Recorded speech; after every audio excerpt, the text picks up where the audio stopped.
रहमानिर्रहीम। अस्सलाम वालेकुम। कैसे हैं आप सब? ठीक है। इंशाल्लाह इस वीडियो में हम गोल्ड का एनालिसिस करेंगे। नेक्स्ट वीक गोल्ड कैसे परफॉर्म कर सकता है। जिस तरह लास्ट वीडियो में बात हुई थी फ्राइडे वाले दिन के, गोल्ड इस टाइम जो है ना बुलिश नहीं है। फ्राइडे वाले दिन के लिए बात की गई थी कि फ्राइडे वाले दिन का जो स्टांस है हमारे पास बुलिश नहीं है, बेरिश है। तो गोल्ड जैसे ही ये ब्रेक करेगा ये रेजिस्टेंस या ट्रेंड लाइन की, तो गोल्ड का जो टारगेट होगा वो ये होगा, गोल्ड लाजमी इसको टैप करेगा 45-50 वाला जोन।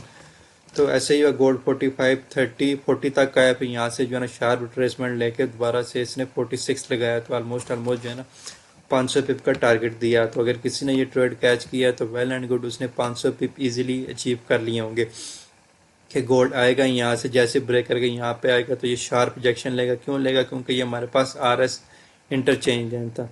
आर एस इंटरचेंज कैसे था कि ये पहले रेजिस्टेंस थी तो अब सपोर्ट बन गई थी। तो ये हमारे पास एक आर एस इंटरचेंज था।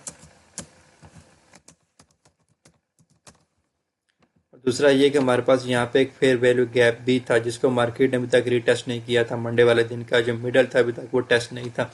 वीडियो में ये बात हुई थी कि मार्केट जो है मंडे वाले दिन का जो है वो लो भी टेस्ट कर सकती है, मंडे वाले दिन का मिडल भी टेस्ट कर सकती है।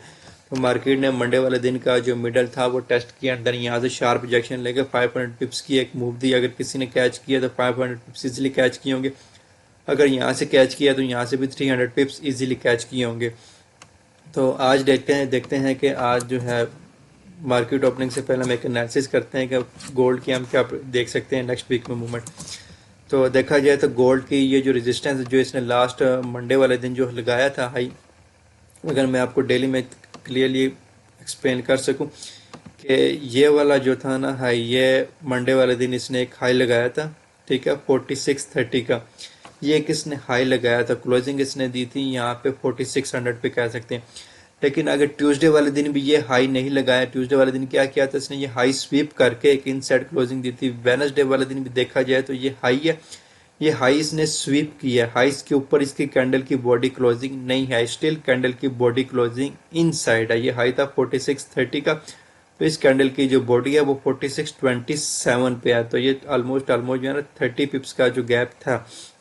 हाल दो मार्केट ने इसका जो है लिक्विडिटी स्वीप करी है, लेकिन इससे ऊपर क्लोजिंग नहीं थी, क्लोजिंग स्टिल इनसाइड है। थर्सडे वाले दिन भी क्लोजिंग इनसाइड थी। फ्राइडे वाले दिन तो बात ही हम कर रहे थे कि बेरिश है, तो ये आज जो है ना मंडे वाले दिन का मिडल ले सकता है। तो फ्राइडे वाले दिन इसने मंडे वाले दिन का मिडल लिया, तो स्टिल अभी हमारा सिनेरियो बेरिश ही है। क्यों बेरिश है? इसने अभी तक मंडे वाले डे का हाई ब्रेक नहीं किया। अब ये वाला जो हमारे पास एक रिजेक्शन ब्लॉक वेडनेसडे वाले दिन क्रिएट हुआ था, ये हमारे पास एक सॉलिड रेजिस्टेंस जोन है 4630 से लेकर 4645 तक का जो जोन है, या 4650 कर लेते हैं हम पूरा एक राउंड नंबर।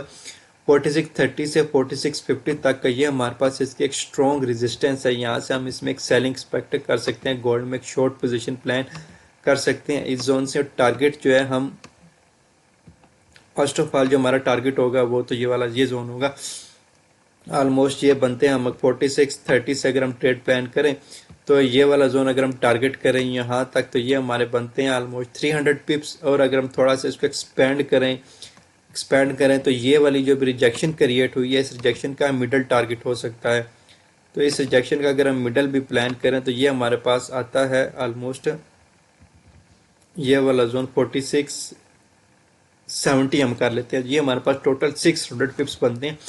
अगर हम 4630 से एक शॉर्ट पोजीशन प्लान करें तो ये वाला रिजेक्शन ब्लॉक टारगेट करें हम, ये जो इसने क्रिएट किया है, तो ये हमारे पास बनते हैं टोटल 600 पिप्स। ये काफ़ी एक बड़ी ट्रेड है, तो आप लोगों ने इस ट्रेड को एहतियात से प्लान करना है। डायरेक्ट एंट्री नहीं लेनी, स्वीप होकर इनसाइड क्लोजिंग आएगी तो आपने एंट्री लेनी है। जैसे यहाँ पे स्वीप होकर इनसाइड क्लोजिंग आ रही है, स्वीप हुई है इनसाइड क्लोजिंग आई है, स्वीप हुई है इनसाइड क्लोजिंग। जैसे H4 में या H1 में आपको ये एरिया स्वीप होकर इनसाइड क्लोजिंग मिलता है, तो देन आप जो है ना यहाँ से एक ट्रेड प्लान करें। टारगेट जो है ना आपका जो पूरा टारगेट बनता है वो यहाँ तक बनता है, ये वाला 4500 जोन जो पूरा टारगेट है, जो अल्हम्दुलिल्लाह बनते हैं इंशाल्लाह ये आपको इजीली मिलेंगे 1300 यानी 1300 पिप जो है ना आपको पूरे मिलेंगे। अगर आप ये टारगेट करते हैं तो ये 4505 कर लें तो ये तकरीबन 1250 पिप आपको इजीली मिलते हैं। अगर आप फुल टारगेट भी करें तो हाफ टारगेट इसका बनता है यहाँ तक, ये आपके बनते हैं 700 पिप। और अगर फुल टारगेट लें तो ये आपके बनते हैं 1250 पिप। तो आपने ट्रेड को एहतियात से प्लान करना है। नेक्स्ट वीक में ये टारगेट हमें मिल सकता है और मिलेगा। गोल्ड में अब उस तरीके से बुलिशनेस नहीं है, क्योंकि इस वीकेंड पे ऐसा सच अभी तक कोई सॉलिड न्यूज़ तो नहीं है। जस्ट एक न्यूज़ थी कि अमेरिका ने जो है ना, ट्रंप ने कुछ टैरिफ अनाउंस किया यूएस पर, यूके पर, ग्रीनलैंड पर, स्वीडन पर, आयरलैंड पर, कुछ इस तरीके जो कंट्रीज हैं ना जो उस ग्रीनलैंड के आसपास आ रहे हैं, डेनमार्क के आसपास, उन पर 10% या आई थिंक 25% कुछ इस तरीके से टैरिफ अनाउंस किया उसने। जो जब तक वो ग्रीनलैंड की परचेजिंग नहीं हो जाती, ट्रंप पूरी परचेज नहीं कर लेता, अगर तब तक उनके साथ जो है ना ट्रंप एक टैरिफ के तौर पे जो है ना वो डील करेगा। जितनी भी उनके गुड्स यूएस में आएंगे उनके ऊपर एक टैरिफ अनाउंस किया उसने।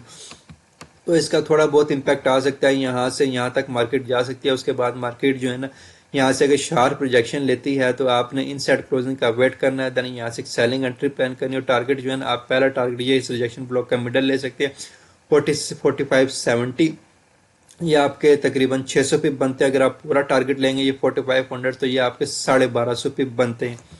तो इस वीडियो में गोल्ड की अपडेट देनी थी। गोल्ड उस तरीके से बुलिश नहीं है, थोड़ा सा बुलिश हो सकता है इस न्यूज़ पर। यहाँ से रिजेक्शन लेता था, आप सेल की एंट्री प्लान करें। और टारगेट जो है ना, आप नेक्स्ट वीक इजीली इसमें 700 पिप्स से लेकर 1250 पिप तक, 700 लेकर 1250 पिप तक इजीली इसमें कैच कर सकते हैं। और अगर हम इस पे यहाँ से थोड़ा सा चैनल भी अगर लगाएं, यहाँ से अगर हम चैनल ऐसे ड्रॉ करें,